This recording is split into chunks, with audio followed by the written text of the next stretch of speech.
Who's going to coach it? One of Jokic's brothers? Zankeef. This late in the season, 2 weeks from the playoffs, you're the 4th seed right now, a game and a half back from the 3rd seed, and your coach is gone. Well, I just don't get it. This does not give them the best chance to win a championship, and I wouldn't be shocked if Joker demands trade this summer. No, we got an opening in LA. At the end of the day, there is only one man to blame. Russell Westbrook, you are a snake. You know, if you weren't on this team, I'd still be employed. Mike Malone spent 10 seasons on the Denver Nuggets sidelines, guiding Nikola Jokic to MVP status and delivering the franchise's first championship. Now, out of nowhere, the front office has pulled the plug. Just like that, he's out. Fans are stunned. Players are quietly questioning leadership. And across sports shows, everyone's debating, was this a brilliant move or a total misfire? What once looked like a long-term dynasty now feels like a risky experiment. And the rest of the NBA is watching closely to see what happens next. Malone wasn't coaching a team in crisis. This wasn't a rebuild. The Nuggets were one of the top teams in the West, and the coach they just let go? He's the winningest in team history and the guy who helped shape Jokic from a chubby second-round pick into one of the greatest players of his generation. Now, he's packing up right before the playoff push.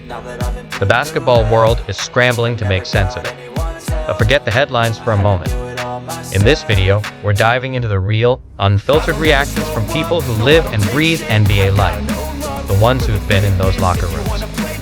From jaw-dropping shock to straight-up honesty, by the end of this, we'll have a better sense of whether Denver made a brilliant cultural reset or just blew a massive hole in their championship future. First up, Draymond Green. If anyone understands the highs and lows of a championship team, it's him. He's been through it all: egos, burnout, coaching battles, and he didn't waste time breaking down exactly what went wrong in Denver.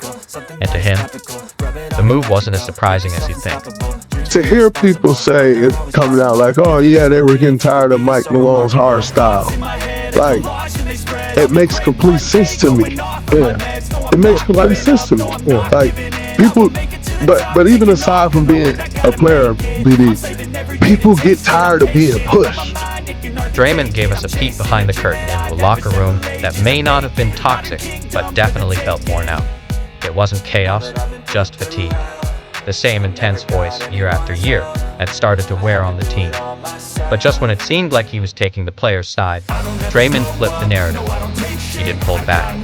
Being tired of tough coaching isn't an excuse, it's the issue. When I look at him being fired, though, you hear the reports of like, people tired of his voice, they're tired of his hard coaching. I'm sorry to say, but unfortunately, that's why people don't win. Because you get tired of hearing the voice that led you to being a winner. Draymond's not pointing fingers at Malone.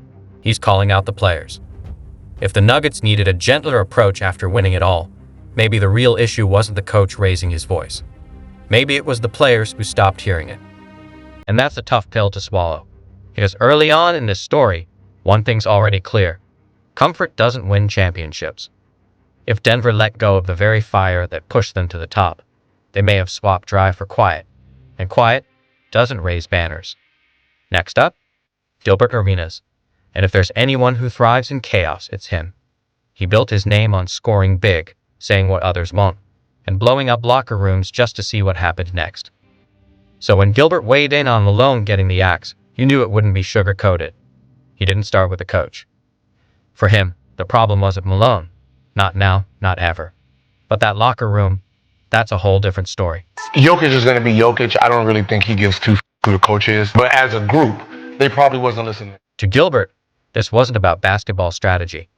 Malone didn't lose because of bad plays. He lost the locker room. Then Gilbert kicked it up a notch. He slipped into full GM mode, talking like he was the one making the calls. In his eyes, this move wasn't sudden. It was calculated. The decision was already made. He knew he had no choice, and at some point it was going to happen. Now or later, I'm firing him, so it doesn't matter. But Gilbert didn't stop at Malone. He shifted the spotlight to what he believes is the real storm brewing behind the scenes. And in his view, the spark that set everything off? One name, Russell Westbrook. Everybody else was upset at the favoritism that he's playing towards Russ. Right, and that's that narrative. Russ ruins every team. I'm pretty sure he does, but not in the way you think.